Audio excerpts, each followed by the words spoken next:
So we would like to focus on the movement and the difficulties in meeting your friends. I think I'm just showing you.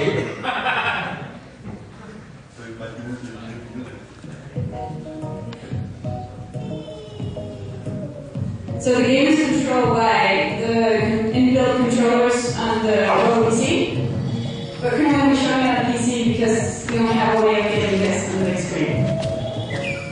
You play a bird, and you move around and you try to make friends, but they don't want to talk to you, and that makes you sad and lonely.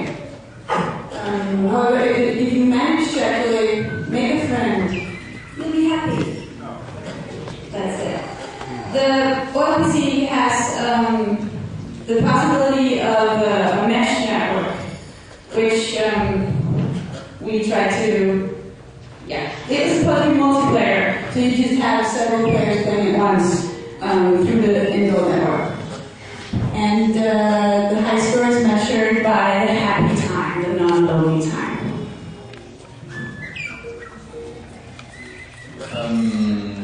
We put a lot of effort into using this mesh network and had to cut out outings this morning, so we haven't implemented all the stuff we need to do. So